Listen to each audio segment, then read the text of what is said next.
ಇವತ್ತು ನಮ್ಮಲ್ಲಿ ದುರಾದೃಷ್ಟಕ್ಕಿರೋದೇ 4-5 ಜನ ಹೀರೋಗಳು. ಅಂದರೆ ಒಂದು ದೊಡ್ಡ ಮಟ್ಟಕ್ಕೆ ಇವಾಗ ನೀವೇ ಹೇಳ್ತಿರಲ್ಲ, ಯಾರು ಇವಾಗ 100 ಜನ ಆರ್ಟಿಸ್ಟ್ ಬಂದರೆ 100 ಜನ ಅಲ್ಲ, ಯಾರು ಸ್ಟಾರ್ ಬರ್ತಾರೋ ಅವ್ರ ಹತ್ರ ನೋಡೋಗ್ತಿರಲ್ಲ. ಹಂಗೆ ನಾನು ಹೇಳೋದು, ತಪ್ಪು ತಿಳ್ಕೊಬೇಡಿ, ಇದನ್ನು ಹೇಳ್ತಾ ಇದ್ದೀನಿ ಅಂತ. ಇದೇ ಥರನೇ ಜನಗಳ ಮನಸ್ಸು. ಸೊ ಜನಗಳ ಮನಸ್ಸೇನಿದೆ, ಒಂದು ದೊಡ್ಡ ಸಿನಿಮಾ ಬರಬೇಕು, ಅದು ನೋಡಬೇಕು ಅಂತ ಆಸೆ ಪಡ್ತಾರೆ. ತಪ್ಪಲ್ಲ ಅದು. ಸೊ ಆ ಥರ ಚಿತ್ರಗಳು ಬರ್ತಾ ಇರೋದು ಕಮ್ಮಿ ಇವತ್ತು. ಸೊ ಅದು ಜಾಸ್ತಿ ಆಗಬೇಕು. ವ್ಯಾಪಾರ ವ್ಯವಹಾರದಲ್ಲಿ ಖಂಡಿತವೂ ಚಿತ್ರರಂಗ ಮುಂಚೆ ಕನ್ನಡ ಚಿತ್ರರಂಗ ಯಾವ ರೀತಿ ತೊಡಗಿಸ್ಕೊಂಡಿತ್ತೋ ಅದೇ ಥರ ವ್ಯಾಪಾರ ವ್ಯವಹಾರಗಳಲ್ಲಿ ದೊಡ್ಡ ಮಟ್ಟಕ್ಕೆ ವ್ಯಾಪಾರ ವ್ಯವಹಾರ ಆಗಬೇಕು ಅನ್ನೋದೇ ನಮ್ಮ ಆಸೆ.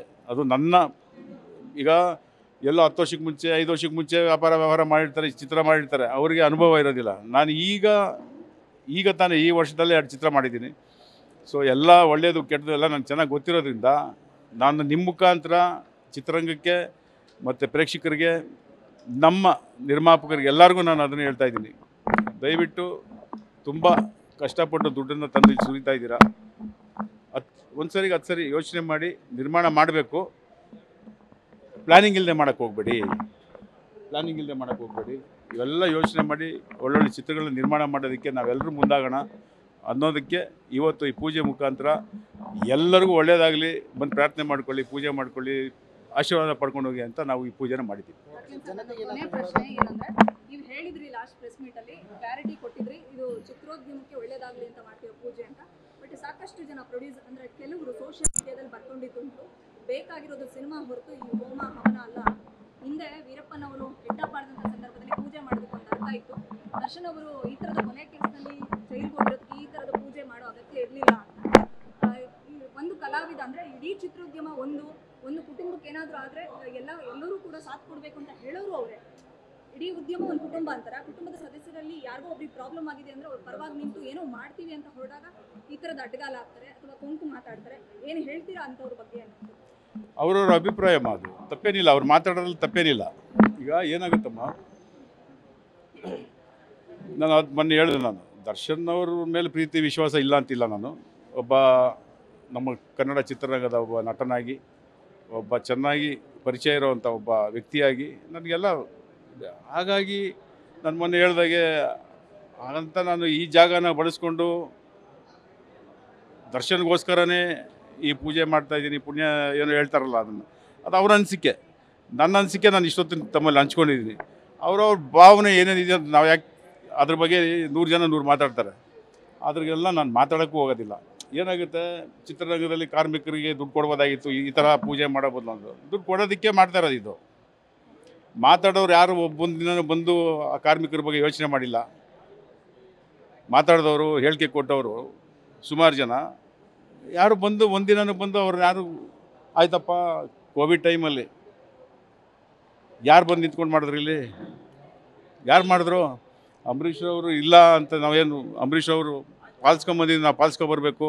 ಅಂಬರೀಷ್ ಅವರ ಈ ಸಂದರ್ಭದಲ್ಲಿ ಏನು ಮಾಡ್ತಾಯಿದ್ರು, ಅದರಲ್ಲಿ ಅಟ್ಲೀಸ್ಟ್ ನಾವು ಒಂದು ಪ್ರಯತ್ನ ಪಟ್ಟು ಏನು ಮಾಡಬೇಕು ಅಂತೇಳಿ ಮೇಡಮ್ ಅವ್ರನ್ನ ನಾವು ಮುಂದೆ ಕರೆಸಿ ಅವರು ಒಂದು ಸ್ಥಾನಮಾನ ಪಡೆದಿದ್ರೋದ್ರಿಂದ ಸುಮಾರು ಜನ ರಾಜ್ಯದ ಮಂತ್ರಿಗಳಲ್ಲಿ ಎಲ್ಲರ ಹತ್ರ ರಿಕ್ವೆಸ್ಟ್ ಮಾಡಿ ಮೆಡಿಕಲ್ ಕಿಟ್ ಆಗ್ಬೋದು, ಫುಡ್ ಕಿಟ್ ಆಗ್ಬೋದು, ವ್ಯಾಕ್ಸಿನೇಷನ್ ಆಗ್ಬೋದು, ಸುಮಾರು ಇಲ್ಲಿ ನಿಂತ್ಕೊಂಡು ಎಷ್ಟು ಮಾಡಿದ್ರು ನಿಮಗೆ ಗೊತ್ತಿದೆ.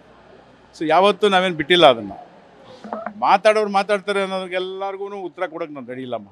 ಅವ್ರವ್ರ ಅಭಿಪ್ರಾಯ, ಒಳ್ಳೇದು ಬಯಸಿದ್ರು ಸರಿ, ಕೆಟ್ಟದ್ದು ಬಯಸಿದ್ರು ಸರಿ, ಇಲ್ಲ ನಾವು ಮಾಡಿದ್ರೆ ಸರಿ ಇಲ್ಲ ಅಂತ ಅವ್ರು ಅಟ್ಲೀಸ್ಟ್ ಮುಂದೆ ಬಂದು ನಿಂತ್ಕೊಂಡು ಮಾಡಲಿ. ಹಾಗಾದ್ರೂ ಈಗ ನನ್ನ ಅಭಿಪ್ರಾಯ ಅದೇ. ಈಗ ಅವ್ರ ಅಭಿಪ್ರಾಯನೂ ಬೇರೆ ಒಂದು ಅಂಗ ಅಂದರೆ ಮೀನ್ಸ್ ಟು ಸೇ ಒಂದು ಡಿಪಾರ್ಟ್ಮೆಂಟ್ಗೆ ಊಟ ತಿಂಡಿ ಕೊಡೋದು, ಅವ್ರಿಗೆ ಕಾರ್ಮಿಕರು ನೋಡ್ಕೋಬೋದಲ್ಲ ಅಂತ ಹೇಳ್ತಾರೆ. ಬಂದು ಮಾಡಲಿ, ಅವರು ಸಂತೋಷನೇ. ನಾವು ಅದ್ರ ಬಗ್ಗೆ ಏನಾದರೂ ಬೇಕು ಅಂದರೂ ನಾವು ಅದ್ರ ಜೊತೆ ಸೇರ್ಕೊಂಡು ಮಾಡ್ತೀವಿ.